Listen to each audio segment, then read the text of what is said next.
Un hombre puede imaginar cosas que son falsas, pero solo puede entender cosas que son ciertas. Isaac Newton. Hola jóvenes, sean bienvenidos a esta clase. En esta clase trataremos nuevamente las aplicaciones de la derivada, ahora para encontrar los números críticos de una función. Les recuerdo que hemos visto en las clases anteriores. En primer lugar, vimos la regla general de derivación. Acuérdense, la regla general de los 4 pasos. Posteriormente, comenzamos a trabajar con las fórmulas básicas para derivar. 3 fórmulas para encontrar la derivada de una función. Enseguida comenzamos a trabajar las aplicaciones propias de la derivada. La primera fue encontrar la ecuación de la recta tangente a una función en un punto. Posteriormente, en la clase anterior, trabajamos con el tema de la cinemática, tema propio de la física. Les recuerdo que la tarea 4 vence el miércoles 10 de junio a las 11 de la noche, mientras que la tarea 3 vence el día de ahora a las 11 de la noche. Como es costumbre, en primer lugar, les muestro ejercicios que se hayan quedado de tarea para verificar dudas, para checar alguna situación que ustedes hubieran tenido. Vamos hacia ellos. Les muestro el ejercicio número 6. ¿Lo hicieron ustedes ya? ¿Tuvieron dudas? Corroboren la situación. Dice el ejercicio: una flecha es lanzada verticalmente hacia arriba y su trayectoria viene dada por la función de desplazamiento, esta que está aquí. La altura que depende del tiempo va a ser igual a menos 4.9 por t cuadrada más 60t más 2. Me han escrito algunos de ustedes diciéndome que si esta no es la fórmula de el movimiento del tiro parabólico, y les he mencionado efectivamente sí. Todavía me han dicho 60 en este caso es la velocidad que lleva el objeto, la velocidad inicial, porque hemos observado de que esta fórmula se ajusta cuando la velocidad inicial está multiplicando al tiempo, y les digo claro que sí. Entonces, efectivamente, esta la podríamos considerar como la fórmula del tiro parabólico. Vamos para lo que solicita el ejercicio. Dice el inciso A: tienes que encontrar la altura máxima alcanzada por el objeto. Concentrémonos un poco acerca de esta función y comprobemos que es una función cuadrática. Si se acuerdan ustedes, cuando graficamos la función cuadrática, en primer lugar, veíamos que necesitábamos encontrar la coordenada x del vértice. Si encontrábamos la coordenada x del vértice y la sustituíamos en la función, nos encontrábamos con que íbamos a encontrar la coordenada y del vértice. En este caso, si observan, la coordenada y está relacionándose con las alturas, lo cual significa que si nosotros encontramos la coordenada x del vértice y la sustituimos en la función, entonces debemos de encontrar la altura, y va a ser la altura máxima que va a llevar el objeto. Encontrémosla. En primer lugar, les muestro la función que está descrita en el plano cartesiano.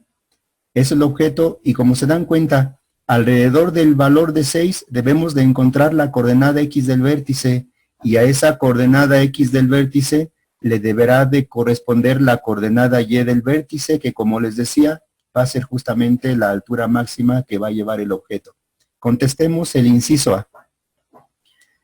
Como la función es cuadrática, es lo que les mencionaba, la altura máxima se obtiene sustituyendo la x del vértice en la función.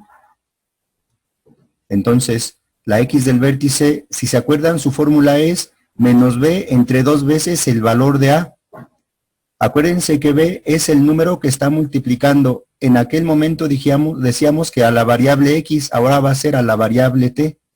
En este caso es 60, entonces en el numerador es menos 60, entre 2 veces el valor de a. Recuerden que a es el número que está multiplicando a la variable al cuadrado, en este caso menos 4.9, es negativo. Se multiplica 2 por menos 4.9. Se hacen las operaciones en el denominador, 2 por menos 4.9 es menos 9.8. Y finalmente la operación última es menos 60 entre 9.8, menos entre menos es más, y 60 entre 9.8 es 6.12. Eso significa que esta es la coordenada X del vértice. En este caso, si la sustituimos en la función, nos va a llevar a la altura máxima. ¿Qué es lo que se ha realizado? A los 6.12 segundos sustituimos. Observen que la función que depende del tiempo a esos 6.12 va a ser igual. Dice la función menos 4.9 por t elevado al cuadrado, pues va a ser menos 4.9 por 6.12 elevado al cuadrado. Dice la función más 60t, pues va a ser más 60 por 6.12, posteriormente más 2. Hacemos las operaciones. Primero se eleva al cuadrado 6.12 y el cuadrado de 6.12 es 37.45, que se multiplica por menos 4.9. Posteriormente se hace la operación de 60 que multiplica a 6.12 y el resultado es 367.2. Se hace la multiplicación de menos 4.9 por 37.45 y da menos 183.505 más 367.2. Se hace la operación última es 183.69 metros. Déjenme decirles, y no sé si lo percibieron, en la función no he puesto yo el valor de más 2. Se me ha escapado y ahí sí les debo una disculpa, porque esto debió de ser más 2. Entonces el resultado último debe de ser 185.69 metros. Esa es la altura máxima que debe de llevar el objeto. Ese es el resultado del inciso A. Vamos con el inciso B. Dice el inciso B que ahora hay que encontrar la velocidad que lleve el objeto tanto a los 3 y a los 7 segundos. Si recuerdan, la velocidad se va a encontrar derivando la función, derivando la altura. Es lo que les he escrito, la velocidad se encuentra derivando la función y sustituyendo en los valores solicitados. Encontremos la derivada de la función. Dice, la velocidad que depende del tiempo es igual a la derivada de la altura que depende del tiempo. Derivemos. Dice la función menos 4.9 por t elevado al cuadrado. ¿Se acuerdan? Se escribe la constante y posteriormente el exponente multiplica a esa constante. Posteriormente se escribe la variable y el exponente disminuye en una unidad, 2 menos 1. Enseguida dice la función más 60 por t. Se escribe el 60 y ese debe de multiplicar al exponente, que en este caso es 1, 60 por 1 va a ser igual a 60, se escribe la variable y el exponente disminuye una unidad, 1 menos 1. Posteriormente dice la función más 2, acuérdense que la derivada de una constante es 0. Se hacen las operaciones, menos 4.9 por 2 es igual a menos 9.8, que multiplica a t elevado a la 2 menos 1, 2 menos 1 es 1. Y posteriormente va a ser más 60 que multiplica a t elevado a la 1 menos 1.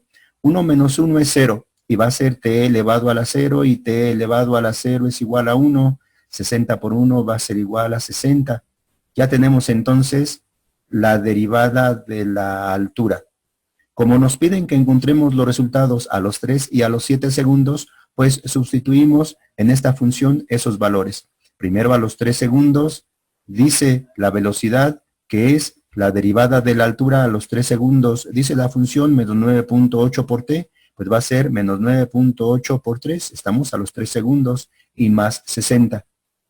Se hace la primera multiplicación, menos 9.8 por 3, y da menos 29.4. Posteriormente más 60.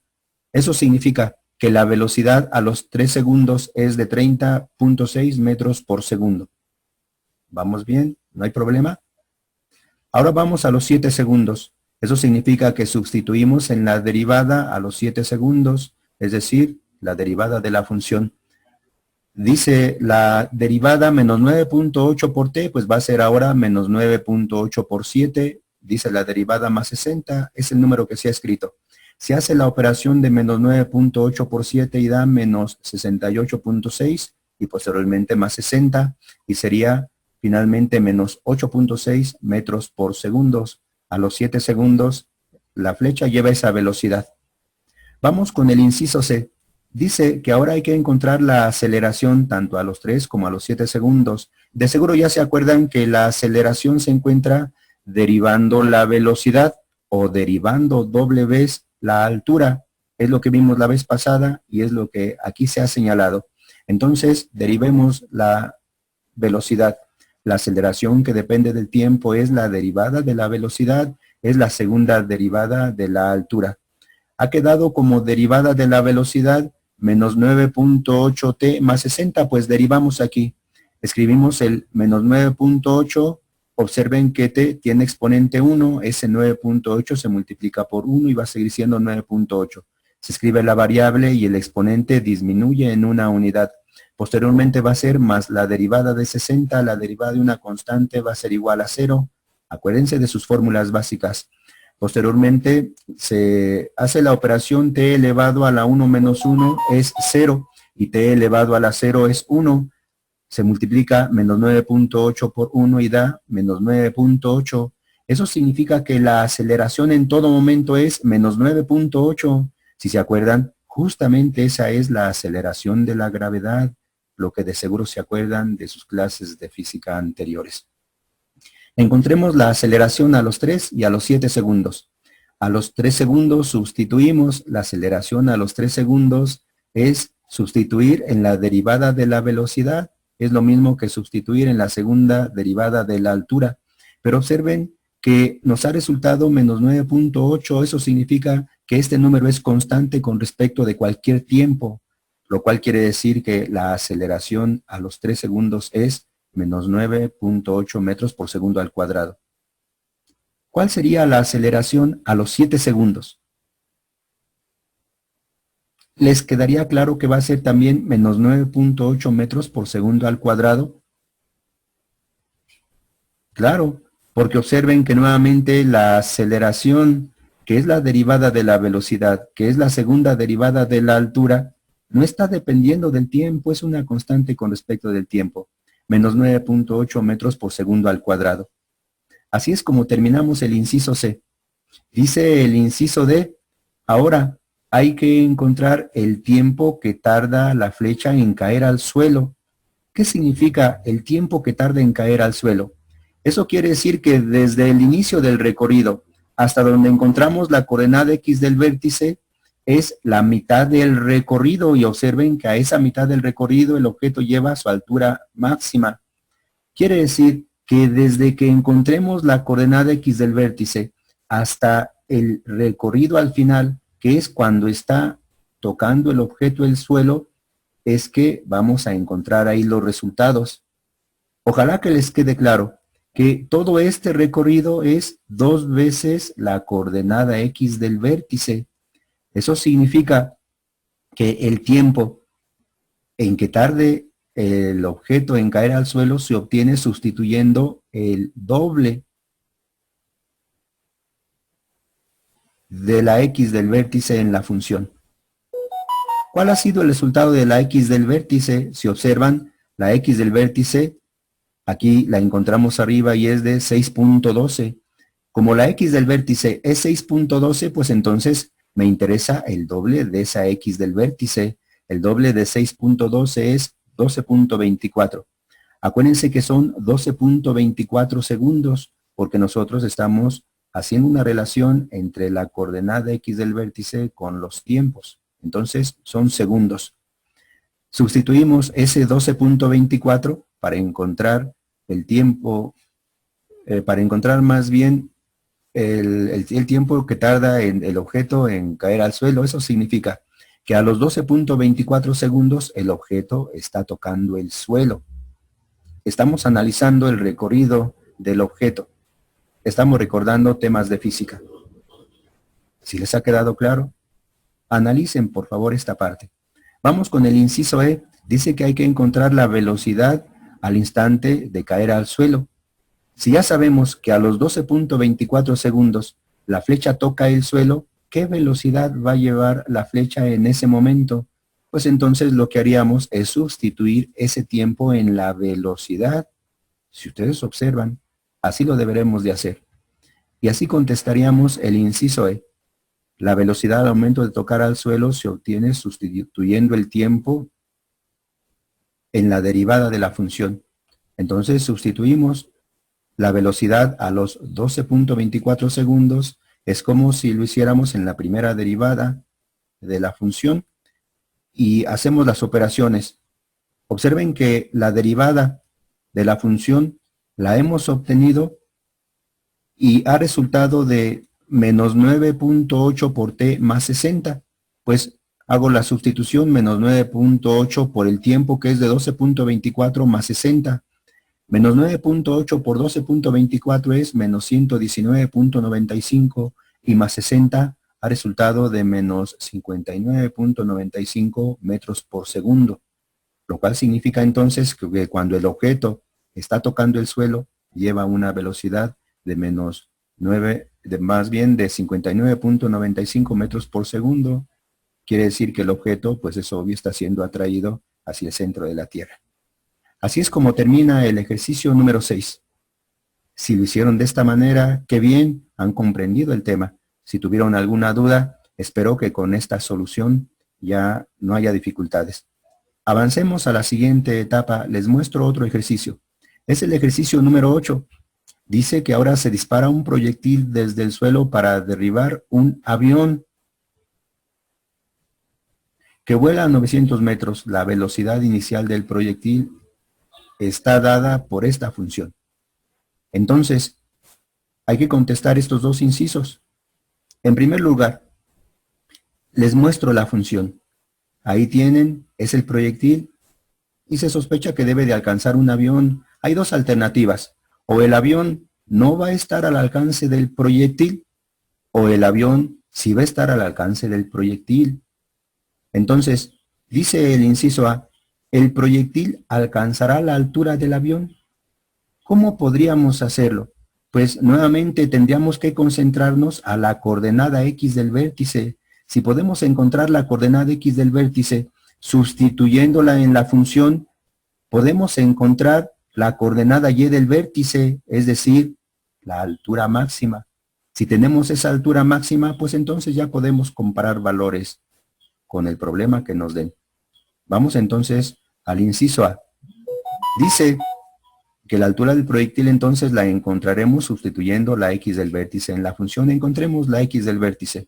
Observen que la fórmula dice la X del vértice es igual a menos B entre 2 veces el valor de A. En el numerador es menos y observen que el valor de B es de 122.5. Entre 2 veces el valor de A va a ser igual al número que multiplica a la variable al cuadrado, es decir, menos 4.9. Es negativo. En el numerador queda menos 122.25 y 2 por menos 4.9 es menos 9.8. Se hace la operación última, menos entre menos da más. Y 122.5 entre 9.8 es 12.5. Ya se tiene la coordenada X del vértice, pues entonces debemos de sustituirla en la función a los 12.5 segundos. Dice la función h, que depende del tiempo, h a las 12.5 segundos va a ser igual a menos 4.9 por t elevado al cuadrado, es decir, menos 4.9 por esos 12.5 elevado al cuadrado, más 122.5 por t, es decir, más 122.5 por 12.5. Se hacen las primeras operaciones. En primer lugar, el 12.5 se debe de elevar al cuadrado y si observan, resulta 156.25. Por el otro lado, 122.5 se multiplica por 12.5 y ha resultado de 1531.25. Finalmente, el menos 4.9 se va a multiplicar por 156.25 para que resulte menos 765.625, más el de 1531.25. Aquí observen que el número debe de ser cambiado.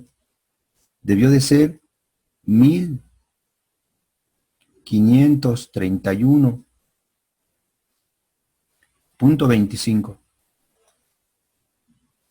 Eso significa que este número deberá de cambiar. Déjenme hacer la operación con la calculadora y les muestro el resultado. El resultado es 765.625 metros. Ya tenemos ese número. Ahora, observen que como el avión vuela a 900 metros, el proyectil no va a alcanzarlo. Entonces, esa es la respuesta al inciso A. ¿Dice el proyectil alcanzará la altura del avión? No, no la va a alcanzar. Dice el inciso B. En caso de no alcanzar al avión, ¿cuánta distancia falta? Pues lo que tendríamos que hacer es una operación de resta. Los 900 metros a donde está el avión menos el número que hemos encontrado. Este número igual se deberá de modificar. Ese número debe de ser de 765.625. Hago la operación. Es 900 menos 765.625. Y el resultado es 134.75. Este número cambia. 134.75 metros. Dice entonces, ¿cuánta distancia falta? Esa es la distancia que falta. Entonces, esto se tuvo que corregir porque el número que yo escribí, no lo escribí como debiera ser. Ya corregido, así es como termina este ejercicio. Así es como termina esta aplicación de la derivada a la cinemática, esta parte importante de la física. Ahora les presento el nuevo tema. Vamos hacia allá. En primer lugar, debemos de responder ¿qué es un punto crítico? Según la teoría, un punto crítico es cualquier valor en el dominio. Acuérdense que en el dominio le llamamos nosotros que iban a estar incorporadas las abscisas o que iba a estar incorporada la coordenada X o que era sinónimo de decirle la variable independiente. Entonces, el punto crítico va a ser cualquier valor que se va a encontrar ahí en la coordenada X y que se va a obtener cuando la derivada es igual a 0. Así es como vamos a considerar la definición del punto crítico. Con esto en mente, ya podríamos trabajar con los ejercicios relacionados a encontrar los números críticos, relación importante del punto crítico. Dice el ejercicio número 3, aplicaciones de la derivada a una función. Estamos nosotros con uno de los criterios importantes de la primera derivada, y por eso el subtema es el criterio de la primera derivada, los números críticos de una función. Dice el ejercicio que encontremos los números críticos o el número crítico de esta función. Les muestro los pasos para poderlo hacer. En primer lugar, debemos de obtener la derivada de la función. La derivada de la función no es complicada. Debemos de derivar la función que nos dieron como dato. Hacemos la derivada. Nuevamente, si recuerdan, estamos aplicando la forma que nos aportó Lagrange. Entonces, es la f' de x. Según la derivada dice, escribe la constante. Observen que la constante es 7. Posteriormente, va a multiplicar por el exponente. Observen que el exponente es 2. Se escribe la variable y el exponente disminuye una unidad. Posteriormente, menos la derivada del número 3, es decir, la derivada de una constante que va a ser igual a 0. Eso significa que ya tenemos nosotros la derivada, 7 por 2 va a ser igual a 14, 14x elevado a la 2 menos 1, 2 menos 1 es 1, 14x. Ya terminamos con la primera parte, obtener la derivada de la función. Ahora lo que sigue es igualar la derivada a 0. ¿Qué quiere decir? Pues ya tenemos que la derivada es 14x. Es decir, si nosotros pensamos en igualar la derivada a 0, estamos queriendo decir que 14x va a ser igual a 0. Así termina la etapa 2, así de sencilla. La etapa 3 dice ahora que hay que despejar para obtener el valor de x. Despejemos. Vean qué sencillo despeje. 14x es igual a 0. Despejamos. El número 14 se debe de ir para el otro lado y si observan está multiplicando y se va a ir dividiendo. X va a ser igual a 0 entre 14 y 0 entre 14 va a ser igual a 0. Ya tenemos nosotros la coordenada X. A esto le vamos a llamar el número crítico de la función. Así es como termina el ejercicio. Así de fácil. Les presento otro. El número 2 dice f de x va a ser igual a menos 7x cuadrada menos 9. Hay que encontrar el número crítico o los números críticos. En este caso, el ejercicio anterior tuvo un número crítico. Vamos a ver este ejercicio. Nuevamente lo que hacemos es, en primer lugar, derivar la función. Vean qué fácil es derivar. Escribimos el menos 7, luego el 2 va a multiplicar a ese menos 7, enseguida se escribe la variable y el exponente disminuye una unidad. Y por otro lado vamos a derivar el 9 y la derivada de una constante va a ser igual a 0. Es lo que les he escrito. La derivada f' de x va a ser igual a menos 7 por 2, x elevado a la 2 menos 1 menos 0. Hacemos la operación menos 7 por 2 es menos 14 y va a quedar menos 14x. Y así queda ya la derivada. Así de fácil se termina el primer paso. Parece que este ejercicio o este tema no es complicado. La segunda etapa dice tienes que igualar la derivada a 0. Ya sabemos de qué se trata. La derivada a 0 significa que menos 14x es igual a 0. Sí, lo que hemos encontrado es la derivada y le estamos igualando a 0. Tercer paso. Hay que despejar para encontrar el valor de x y ese va a ser el número crítico. Qué sencillo. Menos 14x es igual a 0. Observen que el menos 14 se va a ir para el otro lado. Tengan mucho cuidado. El menos 14 está multiplicando a la x, lo cual significa que el 14 negativo debe de irse como denominador, debe de irse dividiendo. Quiere decir que x va a ser igual a 0 entre menos 14 y 0 entre menos 14. Es decir, 0 entre cualquier cantidad va a ser igual a 0. Así termina el ejercicio, ya hemos encontrado el número crítico. ¿Sencillo? Sí, así es. Les presento otro ejercicio, un poco más complicado, pero bajo la misma idea de encontrar números críticos. Es el ejercicio número 8. Encontremos número o números críticos. Observen que los ejercicios anteriores, la función estuvo elevada al cuadrado y encontramos un número crítico. Ahora la función está elevado al cubo. ¿Cuántos números críticos encontraremos? ¿1? ¿Más de 1? Veamos. Pero respetemos los pasos anteriormente indicados. El primero, obtener la derivada de la función. Derivamos. Acuérdense, el exponente va a pasar a ser coeficiente. Como está el número 1, que por costumbre no se escribe, ese 1 va a multiplicar al número 3. Después se escribe la variable y el exponente disminuye una unidad. Posteriormente, menos 9 por el valor de x. Veamos.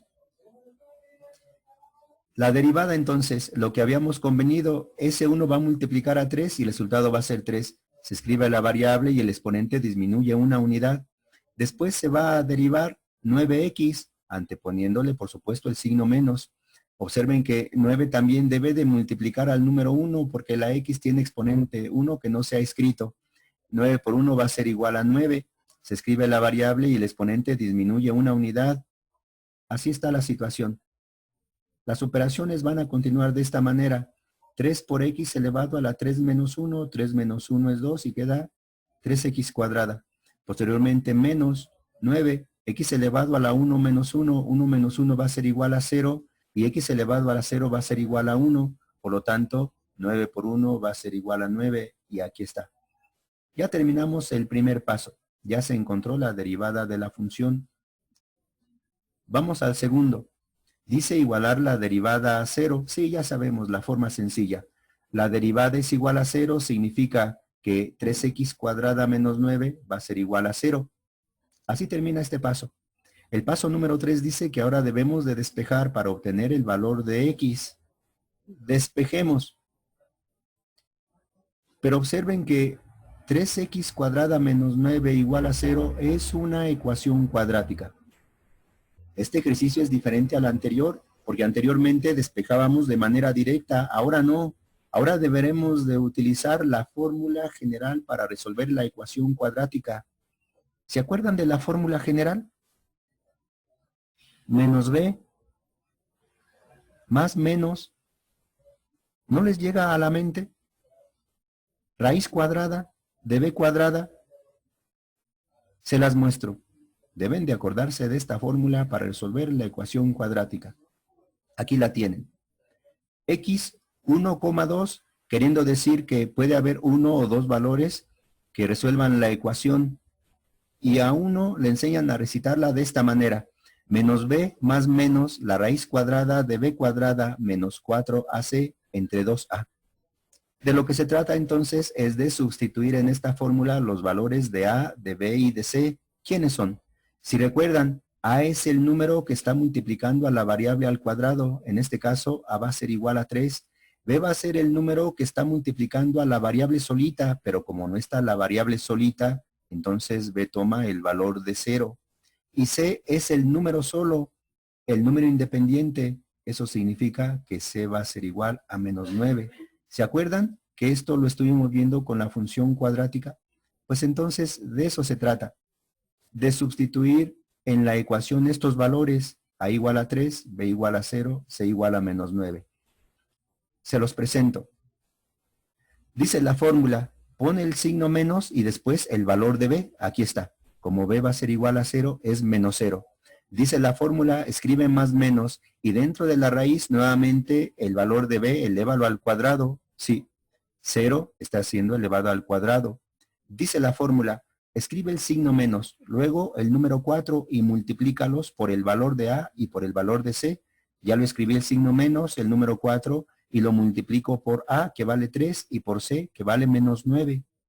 Y en la parte del denominador, 2 por a. Como a toma el valor de 3, pues va a ser 2 por 3. Se hacen las operaciones. En primer lugar, menos 0 es exactamente igual al número 0, y lo pongo de esta manera. Más menos, se hacen estas operaciones. Primero los signos, menos por menos va a ser igual a más, y luego los números.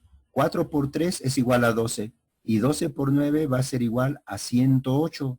Ese 108 que se va a sumar con el número 0, pues resulta de 108. Seguimos trabajando. La raíz cuadrada de 108 va a ser 10.39, pero observen que se ha respetado el más y el menos. Eso significa que en el numerador queda más menos 10.39 y en el denominador queda el número 6. ¿Qué continúa? Encontrar los valores de la variable.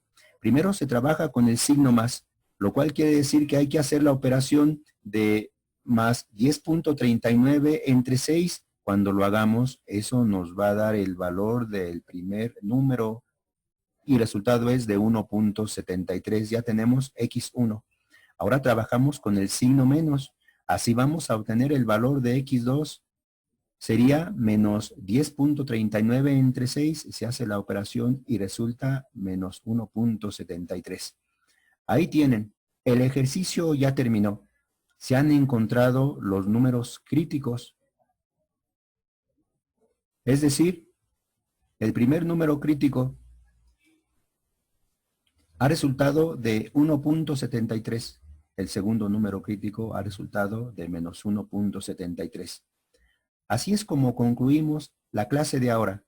Se trató de encontrar el número crítico, se trató de encontrar los números críticos. Observen que se ha encontrado un número crítico cuando la variable está elevado al cuadrado y se han encontrado dos números críticos cuando la variable está elevado al cubo. Esa es una parte importante que nos debe de hacer reflexionar. Por el momento sería todo. Repasen por favor este tema, repasen los videos de los temas anteriores que les hayan resultado con problemas, con alguna situación de conflicto. No se les olvide que el 30% de la calificación del corte 3 va a consistir en la realización de un examen. Observen la fecha y las condiciones en las que les he escrito la calificación para este corte 3. Por el momento sería todo. Cuídense mucho y hasta la siguiente clase.